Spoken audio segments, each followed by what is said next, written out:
Well, tell us, we were discussing earlier about the court has coming up in January. Right. In January, in our circuit, we're going to be starting a drug court. This is not a new idea nationwide. The first ones began in Miami, and we're all familiar with the drug problems that they had in Miami. They found that having a drug court down there has really helped them make inroads into fighting drugs in that community, and we're hopeful that it'll have the same impact in this circuit that it's had all over the country, actually. Basically, what a drug court is a person gets arrested for a drug offense, and you have to have set criteria to determine who will qualify for drug court. Ordinarily, it's going to be somebody for whom all other efforts have failed. We've put this person in prison, we have put them on probation, we've required counseling, and here they are again using drugs. And the beauty of a drug court is that there's constant accountability. There's daily drug testing.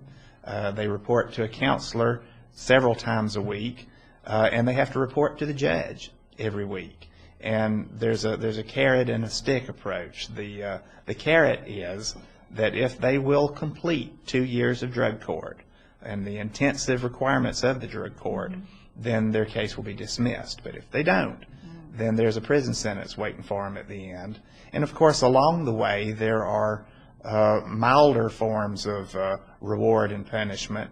2 or 3 days in jail here or there for failing to go to the required number of AA meetings, for example, or for failing to report when they're supposed to, or for making no effort to get a job if they're supposed to.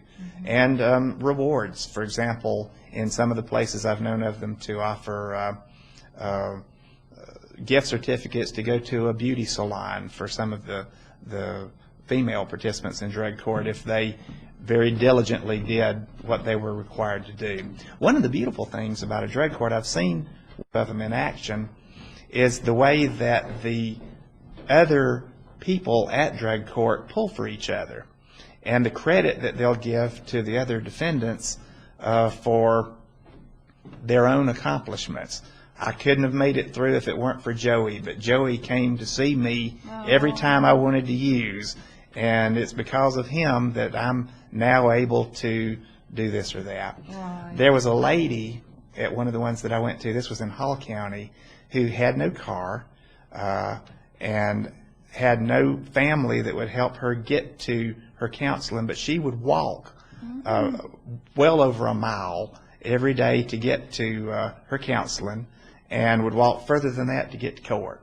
Wow. And the time that I was there, when she had encountered, she was sick or something and still went out and walked, the other participants in court gave her a standing ovation because they were so supportive of her efforts to try to beat her addiction.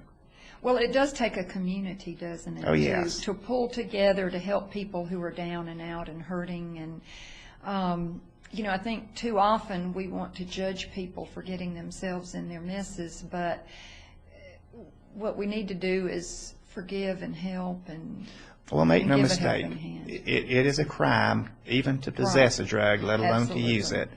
And that's the approach we've taken for years, and of course we'll continue to take that approach.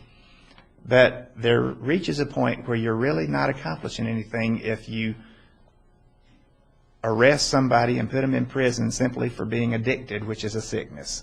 Right. I think people who sell drugs and who will, with no care whatsoever for what harm they're causing to a person or society or to their family, I think we need to put them in prison. I agree. Yes. But we need to find something that works with addiction, and the best way to get the drug dealers out of there is to take away their clients, to heal them, if you will. And a drug court approach can help us get there. If we can ever get a handle on the drug problem, we'll see a significant drop in crime. Oh, absolutely. Like I was saying earlier, every trial calendar we have, roughly 60% of the cases or more are actual drug cases, possessing, selling, trafficking. The other cases are almost all related in some way to drugs. Theft cases, somebody stole so they could get the money to buy their drugs. Assault cases where people got into a fight over a drug deal or because of the aggressiveness that the drug causes them to exhibit. And if you want to go further and start talking about the family and children's services and the families that are split up and the foster parents that we have to find to help children because their parents are addicted, it's a matter we've got to address. And I think it's one we address prayerfully and diligently, and we don't turn back. We can't afford to turn back. You're right. You're absolutely right. And it's a huge task. It's a monumental task ahead of us to even try to make a dent in the problem. But I believe, like you said, if we go diligently and prayerfully, God will lead us and help us. And if we're just helping one person at a time, we're doing something. Oh, absolutely. You know, and there's a lot to learn. There's a lot to be learned, and also there are websites that are very informative. And you brought in a page that was printed off of one, I noticed. And if any of you out there do have computer access and know how to search the web, do a web search about methamphetamines and the effects of it. There's an excellent organization called Mothers Against Methamphetamines. Okay. And they have a good website. I think it's mamasite.com or anyway, but you can search it out and find it. But the pictures that they have of people that get arrested one time and then maybe 1, 2, 3 years down the road get arrested again, you wouldn't recognize them as being the same people. You can age 15 years in 3 years easily on methamphetamine. Easily, or more, or worse than that in yeah. some cases, and the physical problems that go along with it. So I just feel that as Christians, we have an obligation to the people who our society is losing. It is a spiritual battle. Oh yeah, it's a spiritual battle on quite a few fronts actually, because as I mentioned, you have first of all the duty to help those in need. You have the children to be concerned about. You have the grieving parents who don't know where to turn, and they feel like nothing that they've tried is working, and they need our prayers and our help. But also, of course, the fella whose house is burglarized because somebody's trying to buy methamphetamine, that person benefits by anything that we can do. Right. So it's right. And as responsible members of society, we do not want to let our community go to hell in a handbasket, so to speak. Exactly we want right.